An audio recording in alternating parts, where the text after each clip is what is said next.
Hello everybody, so we're going to do a Produce Loops performance of Come Sail Away by Styx, after which I will break down exactly how I did it in Ableton with loops and show you how you can do it too. Amazing.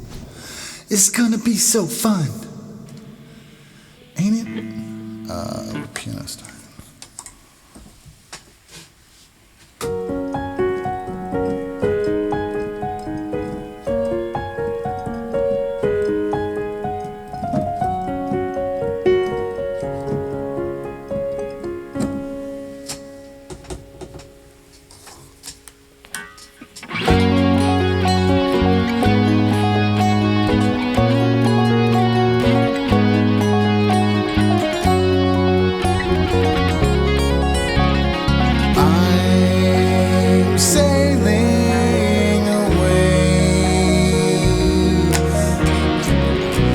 Set an open course for the virgin sea, 'cause I've got to be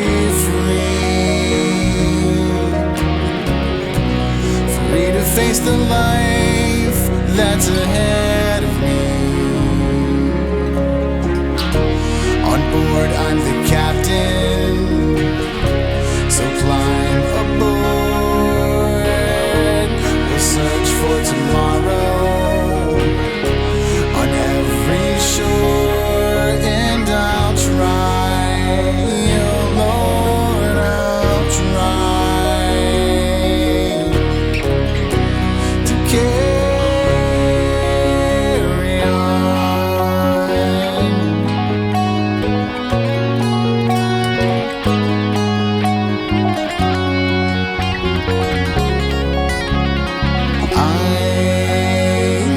To the sea, reflections in the waves spark my memories, some happy, some sad. I think of childhood friends and the dreams we had. Forever, so the story goes, but somehow we missed out.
Come Sail Away.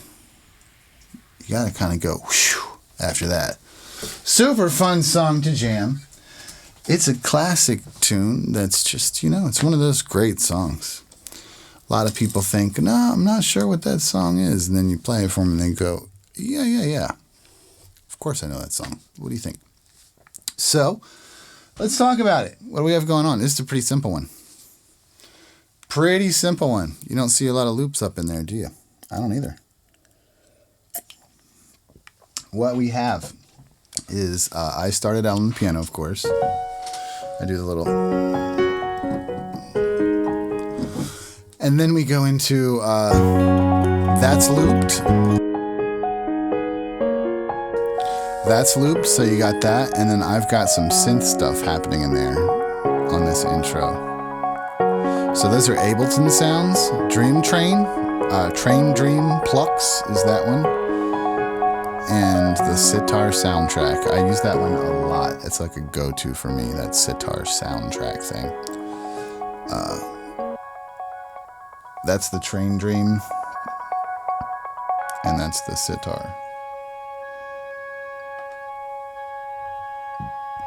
And all together, they sound like this. And there's, of course, too,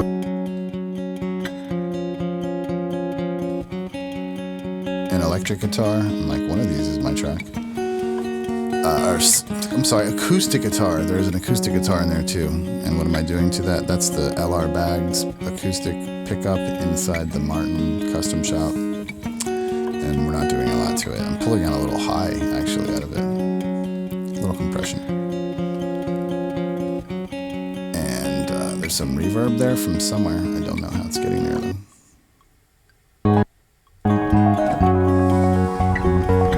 And then to the next section.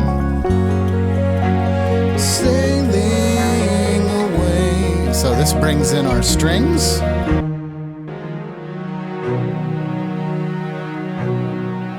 And we've got one that pulses and one that's long. So both of those are Spitfire libraries. One is the original's intimate strings. This is the short. And it's probably the same thing. Yeah, same thing for the long strings, just on a long patch.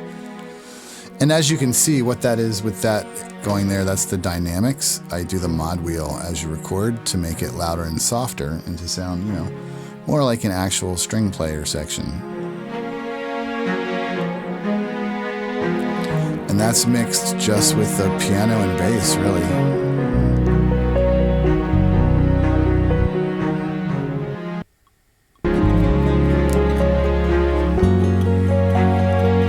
And the acoustic guitar. Nice mellow sound. And I think that's pretty much rounds out the sounds in this project. It's kind of all the different sounds that are getting used.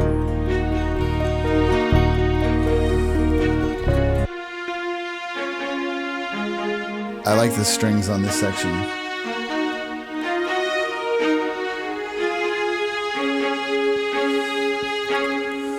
On board, I'm the captain. So climb aboard, we'll search for tomorrow on every shore. And then we go into the next part, which I call the chorus, but whatever. And we're instantly bigger. Even though we lose stuff, it's cool. It's like the magic of music. So the next one's pretty simple. That's the one, I'll try, oh Lord, I'll try. That's its own section. And then you're back into the intro, you're into verses. And so then there's the ending too. And so I do one section here, one scene, as it were, that builds up to the ending.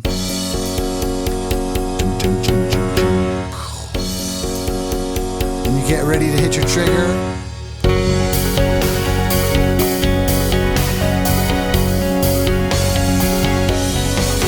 So the whole ending goes over this loop pretty much. There's one duplicate of it in which I added vocals to sing harmonies with me on the Come Sail Away part. So I do it once without the harmony vocals and then with them. So without them is like this. And then when we're ready to go to the ones with the vocals, we just go to the next one.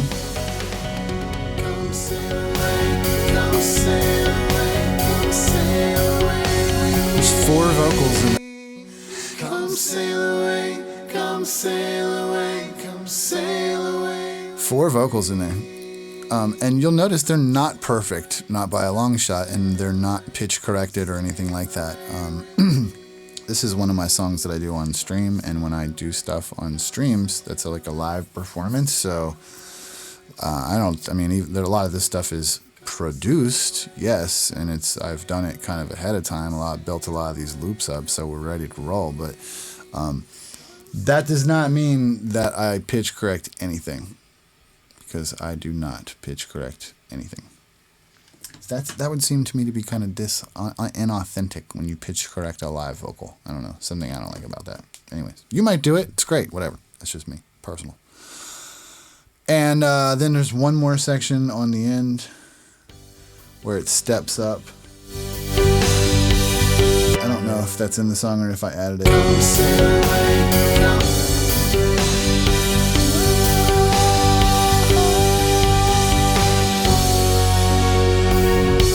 Surely that's in the song, and I didn't just make it up. But that's the basics. All of the other basics are the same as all my other projects and any of the other stuff. If you see any of my these videos on YouTube, everything runs through console modeling. You know, I use a Trident ADB digital model from Slate Digital, and then you got a SSL Busmaster on the end, and you know, all the in betweens, all the stuff in between. The magic thing to do is as little as possible. I guess it's have good gear, kind of. You know, if you can, at your price limit. I have a Scarlett 2i2 down here to do my transfer from audio machine to video machine, but I used a 2i2 like that for like 15 years for all my audio. I still use a Focusrite unit. It's a Red 4 Pre. Your audio unit is going to tell you, it's going to dictate a lot what your stuff sounds like. But like I said, that little 2i2, you can't go wrong with almost any audio interface anymore. You know, you're going to make good sounding stuff. You know, just don't mess with it too much if you can. People like to mess with stuff. I know. So anyways, thanks for watching. Hit the buttons and stuff, or don't. Whatever. Cheers. See ya.